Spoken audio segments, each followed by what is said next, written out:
शिकंजा कसने लगा, मुल्क दुश्मनों के लिए जमीन तंग। और बड़ी खबर इस वक्त कलअदम BLA, इसके ऊपर भी आलमी सतह पर इसे दहशतगर्द तंजीम जो है वो करार दे दिया गया है। अमरीकी महकमा खारजा जो है उसने इसे BLA और इसकी झैली तंजीम जो मजीद ब्रिगेड है, कलअदम मजीद ब्रिगेड, उसे बाकायदा दो दहशतगर्द तंजीमें हैं उनकी लिस्ट में डाल दिया।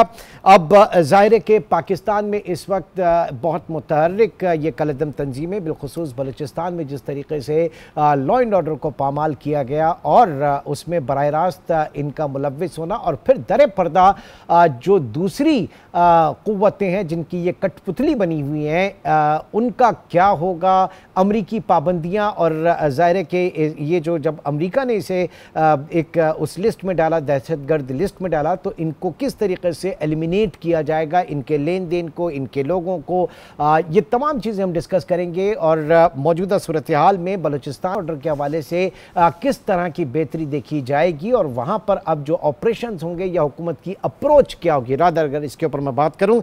हमारे साथ इस वक्त ब्यूरो चीफ क्वेटा मुजीब अहमद मौजूद हैं। बहुत शुक्रिया मुजीब आपके वक्त का। सबसे पहले तो जानना चाहेंगे कि ये खबर खुद कितनी अहम तस्वुर की जा रही है, कितनी अहमियत की हामिल है कि बाकायदा इंटरनेशनल टेररिस्ट ऑर्गेनाइजेशन के तौर पर BLA और मजीद ब्रिगेड को शुमार कर लिया गया है। जी मुजीब।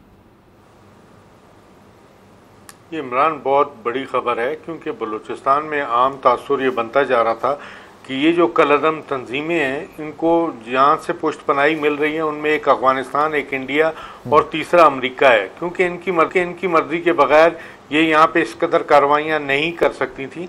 बलूचिस्तान को अगर आप देखें तो यहाँ पे जितनी भी बड़ी दहशतगर्द तंजीमें काम कर रही हैं, उनके लिए सेफ हेवन्स का काम अफगानिस्तान में हो रहा है। पहले वहाँ पे हामिद करज़ई की हुकूमत थी, अशरफ गनी की हुकूमत थी, तो कहा जाता था कि शायद वो स्पॉन्सर कर रहे हैं, लेकिन इस वक्त तालिबान की हुकूमत होने के बावजूद इनकी कार्रवाइयों में कमी नहीं आई, बल्कि बतदरीज इजाफा हो गया। बलूचिस्तान को अगर आप देखें तो इस वक्त टेरर इस कदर बढ़ चुका है इन तंजीमों का शहरियों और आवाम के लिए कि बलूचिस्तान में बस सर्विस बंद है, बलूचिस्तान में ट्रेन सर्विस बंद है, इंटरनेट सर्विसेज बंद हुई हुई हैं, यहाँ पे ट्रेन का सफ़र महफूज नहीं रहा, यहाँ बसों का सफ़र महफूज नहीं रहा, और शहरी आवाम इसकी जद में आ रहे हैं, कारोबार लोगों के तबाह हो चुके हैं।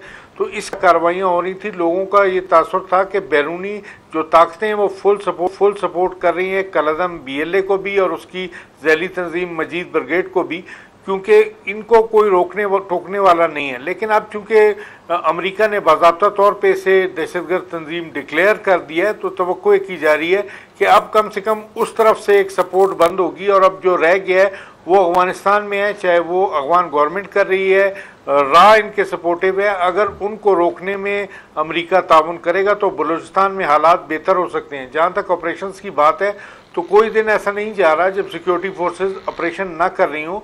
जोब से लेके ग्वादर, पंजगुर, तुर्बत, खुजदार, कलात, मस्तूम, ये इलाके ऐसे हैं जहाँ पे कार्रवाइयाँ मुसलसल हो रही हैं। इसी तरह नोशकी और इसके साथ मुलिका इलाकों में भी बड़े कैंप तबाह किए गए। लेकिन अगर आप देखें तो सिक्योरिटी फोर्सेस अपने तौर पे काफ़ी हद तक कामयाब भी रही हैं, लेकिन हमें जो खला नज़र आ रहा है वो पॉलिटिकल सतह पे नज़र आ रहा है कि पॉलिटिकल बैकअप देने के लिए यहाँ पे एज सच कोई नहीं है। अगर आपको वज़ीर आला बलूचिस्तान सरफराज बुगटी एक बोलने वाले हैं या उनके तर्जुमान शाहिद, इसके अलावा बलूचिस्तान कैबिनेट में ऐसे लोग नहीं हैं जो अपनी गवर्नमेंट को, अपनी सिक्योरिटी फोर्सेस को उस तरह सपोर्ट कर सकें जिस तरह करना चाहिए। जो ग्राउंड लेवल पर आप देखें तो गवर्नेंस का नामो निशान नहीं है बलूचिस्तान में। MPAs मिनिस्टर्स अपने हलकों में नहीं जाते, और अगर जाते हैं तो बहुत बड़ी सिक्योरिटी के साथ जाते हैं, महदूद पैमाने पर नकलो हरकत होती है।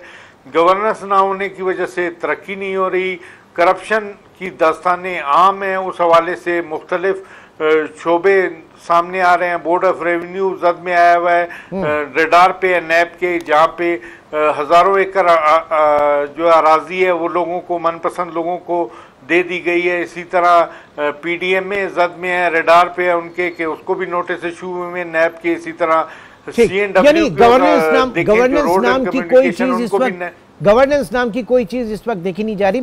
मैं दोबारा ज़रा इसी तरफ आता हूँ, दोबारा इसके बैन करने के ऊपर और आलमी तंजीम दहशतगर्द तंजीम डिक्लेयर करने के ऊपर। इसमें जो अमरीकी साइड से हम देख रहे हैं कि अगर अमरीका किसी भी तंजीम के ऊपर दहशतगर्दी का लेबल लगाता है या उसके आफ्टर इफेक्ट्स क्या होते हैं, तो जनाब इसमें तमाम सबसे पहले उसके असासे जो हैं वो मुंजमद कर दिए जाते हैं। किसी भी फ़र्द या इदारे पर उस तंजीम के साथ या उसके अरकान के साथ लेन देन के ऊपर पाबंदी होती है। फिर उस तंजीम को या उन अफराद को किसी भी किस्म की माली मुआवनत फराहम करना जो है वो संगीन जुर्म तस्वुर किया जाता है और इसकी खिलाफ वर्जी की सूरत में 20 साल कैद या इससे ज़ायद की सज़ा भी हो सकती है।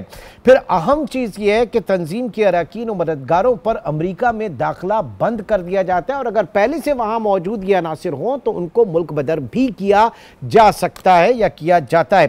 तो इन मामलात में जाहिर है कि पाकिस्तान से बहुत से ऐसे लोग हैं जो पाकिस्तान दुश्मन हैं, यहीं के रहे लेकिन भटक गए और अब दूसरों के हाथों अलायकार बने हुए हैं और वो सेफ हेवन्स में, चाहे वो अमरीका हो, बरतानिया हो या और जगहों पर जाके बैठे हैं। तो इस तरह अगर अमरीका बदर करता है तो फिर गवर्नमेंट ऑफ पाकिस्तान के ऊपर के पास बहुत अच्छा एक ये चांस होगा कि वो उनको यहां पर लेकर आए, यहां पर मुकदमात का उनके ऊपर चलाएं और यहां पर सजाएं वो पाकिस्तान की अदालतों से उनके ऊपर।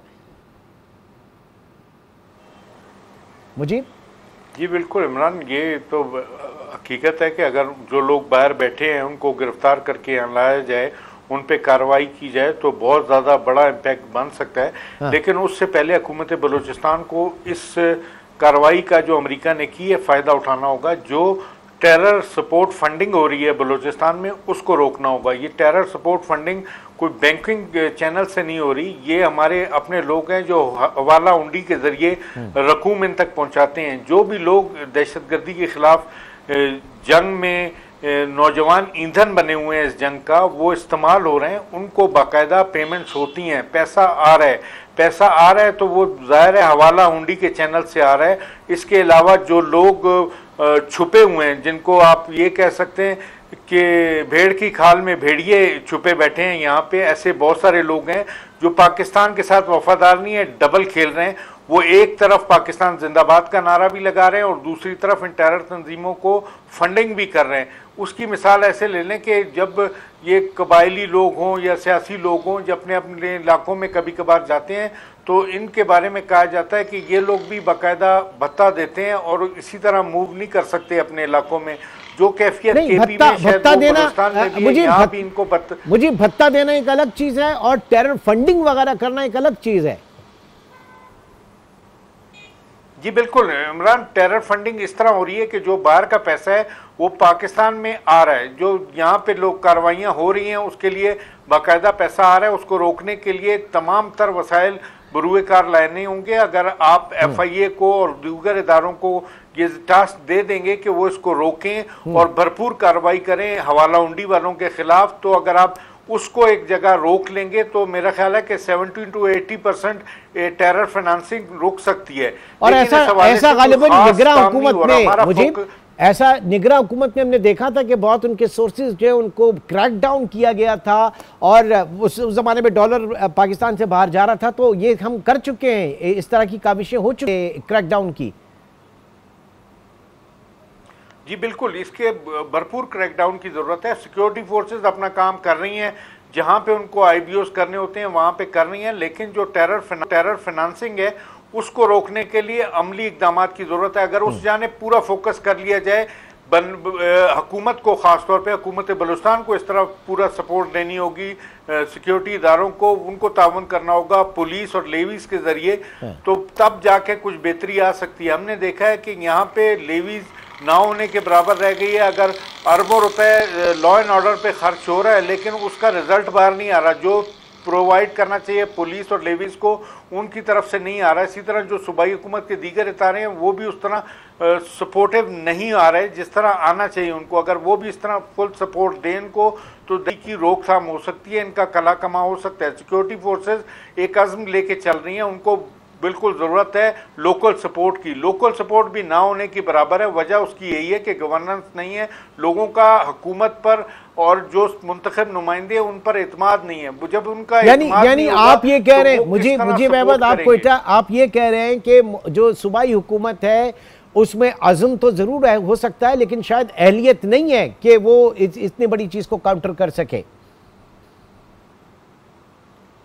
देखें, इस वक्त इमरान, सीधी सी बात है, अगर बलूचिस्तान हुकूमत को आप मजमूई तौर पे देखेंगे तो आपको वज़ीर आला बलूचिस्तान सरफराज बुगटी के अलावा कोई ऐसे नुमाया शख्सियत नज़र नहीं आएगी जो बलूचिस्तान के कॉज को, पाकिस्तान के कॉज को डिफेंड कर रहा हो। पूरी कैबिनेट को अगर आप उठा लें तो उस तरह डिफेंड करने वाले लोग नहीं हैं, उस तरह लेके चलने वाले नहीं हैं। सिंगल हैंडेडली एक गवर्नमेंट को चलाया जा रहा है, एक सरफराज बुगटी के कंधों पर सारा बोझ डाल दिया गया है, जो मेरा नहीं ख्याल कि उनके बस में है।